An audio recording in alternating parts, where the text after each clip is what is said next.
Hi guys, I'm Phil Martin, and I want to show you how my company generates over 1,000 leads per month.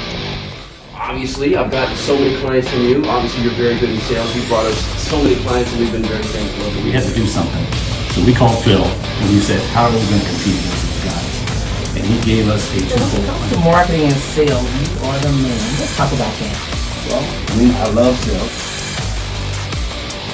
Hey, he's a closer. He closes. Hey, he's a closer. You're one of the best, though, man. I train realtors, business owners, and other marketers how to scale their business and brand from a 5-figure to 6-figure to a 7-figure business. Let my company build your next ad. Hey guys, it's your man Phil Martin here with Marketing with Phil, and tonight is our very first episode of Project 20's video podcast show. And I'm telling you, I'm so excited tonight. I have a real good friend of mine.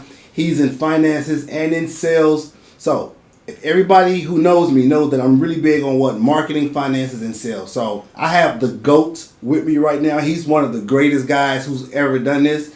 And finally, I get to pick his brain and see what sales and finances is all about coming from his standpoint. He's been doing this for quite a while now. And like I said, I'm on a mission to get with the brightest and the most brilliant people who are in sales and in finance and get to pick their brains and see what they have to share with my audience and my followers. So, welcome to the show. Hey, introducing my guy, my friend, Mr. Chang. Rooker. What's up, my man? Thank you. What's up, man? Oh, are we fist bumping because everything was going on? We good? Yeah, we good. Okay. Yeah, thank you for having me, man. It's a pleasure to be here. Yeah. Tonight, on our first episode, what we're going to talk about, like I said, sales and finances. And I wanted to ask Mr. Chang, in sales, for people who are just starting off in sales, what are some of the first basic core things a good salesperson should remember to do trying to go out there in this big world of sales? I normally don't share this, but only because it's you. But I would say, and I've been doing this for a minute, man. I've been doing it since '05. So I do feel like a goat in it a little bit. There's some that's done it longer, but I would say the most important thing, the first part, is your meet and greet. First impression. The first impression is so important. It's everything. You got about 5 to 8 seconds to make that first impression, to make that person like you. And the whole goal of this is to bring that guard down, especially in the automotive industry. Let me back up because I'm in sales of automotive and finance in the automotive industry. People already come with preconceived notion of, ready to box, their guard is up. Right. So my first thing, or anybody first getting into sales, first thing they want to do is have a meet and greet that brings that guard down. I'll give you an example. Okay. So the other day I have a guy and his name is Strange. His last name is Strange. He's a doctor. So of course, the first thing I do is when I get ready to meet him, I said, man, I've been waiting to say this. Dr. Strange, how you doing? And it made him laugh. Right. That's my first go. I got you. So if you're on top of your game right then, I got you. You brought that guard down. And the next thing, appearance.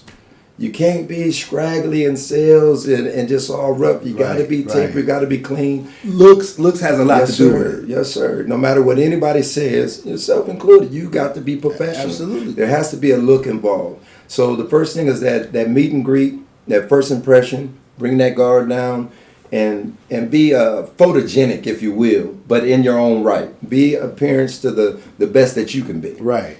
So that would be my first advice for somebody getting into sales. Okay, because I know it's very important, and like you said, the meet and greet, appearance, and of course you have to have confidence. Would you say, because I've heard this from other greats, and like I said, I've been watching you for a while since I became to know you. I research you a little bit and I study your pages and I see what you're all about with the finances and the things that you're doing, and I love it, and that's why I'm so grateful that you're on my show. I was told from another great guy in finance, he told me that psychology has a lot to do with sales. A lot to do with sales. And he shared some things with me. I was like, wow, I was taken back, but I understood it, you know? and I just was just blown away. Right. So, but you do agree that psychology plays a lot into sales? I do, in more ways than one. You said something very important: the confidence. Yeah. Which is psychology as well. You got to be confident in yourself and also in the product. You know, and you know this. You're one of the great marketers and salespeople that I know. You know, you got to be confident in this. Absolutely. Because it shows. So when a person comes to do business with you, they want somebody confident. They want somebody that knows what they're talking about. Right. And that's very important. So it is psychology based on also believing in yourself. Right. Some people get into sales and they get into business and they're not confident, and it shows. You're right. So I saw this guy, and he did this experiment, and it was that he said he was taught from another trainer, and the experiment was this: he was trying to sell a product, and the guy told him, he said, "Well, listen, man, if you apply this particular exercise to your speaking engagement, you're gonna have them." And the exercise went like this. He said, "By the time I'm done with a speaking engagement, I'm having the entire audience saying yeah or shaking their head yes at least 300 or 400 times. Yes, so at the end of the presentation, when he hits them with the sale, with the money, with the price tag, Yes. it's easier for them to buy." Yes. And it kind of blew my mind as well, Yes, because wow, you know, and he just like right now you're saying yes, yes, yes, and I'm looking like, why did he do that? He said, well, easy. He said, well, you know, when I'm talking to him, I said, man, wasn't that great? Wasn't that a great deal? And when I'm saying that, I'm asking them a question that they have to say yes to. Yes, sir. Guess what? They do it 300 or 400 times by the end of the presentation. If you ask them to swipe a credit card, they're most likely to say yeah. Yes, sir. You know, especially if the product or service is good. So it is psychology to that. I believe so as well. Man, we could stay on the psychology part of it for so long, because you have things, you got to be an active listener. Like me saying yes, yes, is letting you know I'm listening to what you're saying. Right. As a customer, you want to make sure I'm telling you what I'm looking to buy, or do you hear what I'm saying? Right. So you confirm it, reaffirm it by saying yes, or, you know, non-gesture verbal, you know, non-verbal gestures like nodding the head and things like that. Yeah. But the other side of it is, what you kind of alluded to, and I don't know if you meant to, but you might have, because you're already so good at it. But you can say open-ended questions and closed-end questions. So I can ask an open-end question, and that is to get more information from you. Right. You know what I'm saying? Or I can ask a Absolutely. closed-ended question that's just yes or no. Right. Do you like blue? It's either yes or no. You know, but that's by design, because I Right. want to know what product to land you on. Right. Now, I will say this. The next thing when it comes to sales is you have to, we call it ABC. Always be closing. Always be closing. I'll say that. I like it. I like it. I like it. Yeah, look at the camera Always and be repeat. closing. Yeah. ABC. Always be closing. Because if you can't close, and you know this, you're one of the greatest closers there are. If you can't close, then what was this all for? Right. And when it comes to commission, I had my first GM told me, and it stuck with me. When you're straight commission, don't get it wrong, commission, you can make a lot of money. Right. But the beautiful thing about commission, why some people strive and some don't, is that you're responsible for your own money. You know, this ain't no 9 to 5, this ain't no hourly. Whatever I go out and get, that's Right. what I bring home to the table. Right. So you always have to be closing. But the great thing about being on commission like that is the potential for the wealth of the money that you can make from it. Right. But in order to make that money, you have to close the deal. One thing he told me was, you're unemployed unless you sell something. I've heard that over and over. Unemployed. Over and over. What was I here for Over and today? over. I've heard that Yes, over and sir. over in sales. You're Yes, unemployed until you get hired at your next gig. Yes, sir. Let me ask you this, Chang. So, how important is repeat customers? Oh, man. There's nothing like it. There's nothing like it. Or a referral. It's the best that you can get. What would you rather, a personal testimony from somebody you know, or something that's been through the grapevine that you heard about? There's nothing like somebody like you saying, hey, look, I went to this guy and he was the best. Right. I'm sure you get that all the time, Yeah. how professional you are. I went to him because this is what he could do. This is Right. what he could provide. When you get that personal testimony from somebody, I mean, it's limitless. And then not only that, they're coming without that guard already up, because it's a personal referral. Absolutely. Somebody's already, this is repeat business. I've dealt with you before. Now I've referred somebody else. Now they've referred somebody. It's probably the most important. And I have that listed as one of my Project 20 rules. I think it's rule number 13 or 12, one of the two, where at some point when you have customers like that and repeat customers and referrals, right? So those clients who are sending you business, repeat business and referrals, right? You want to nurture those relationships, which is very important. And I spoke about that at the event, and I speak about it on the Project 20 rule. I think it's Project 20 rule number 13. You have to nurture your relationships, because if you don't, what happens is, listen, you want people to like you and love you. And people want to do business with people they know what they like, that they can trust, and people who they love. So that's who they want to do business with. So it's very important to nurture those relationships, all the way from your colleagues to a client or to a customer, or even a future customer or client. But your colleagues, you must nurture those relationships, because you want them to always refer you business. Correct, Chang? Yes, you sir. want them to refer you to business, and like you said, there's nothing like a good referral Yes, sir. who's coming through the door from a customer who, for me, I love sales because for me, at the end of the day, if my client or customer is happy because what I've sold them, whether it's a product or a service, I feel like I've done my job. Right. I'm going to get my paycheck, but everybody is happy in the end. So I love sales and I love marketing. Yes, sir. And, that's why I wanted to pick your brain a little bit to get some insights on sales, because I know that you do business for a Fortune 500 company. Yes, Different times that I believe that you work for different Fortune 500 companies. Yes, sir. And so I just wanted to pick your brain a little bit for my followers, so they can just get an insight of someone who does sales. Now, for you, is hitting a high volume a good goal monthly for you, or how do you set your goals up as far as hitting your mark for that month? Right. Well, it's a little different. It depends on if you're on the sales side of it. Again, in my professionalism, it's automotive. So it depends on if you're in the sales or if you're in the finance part of it.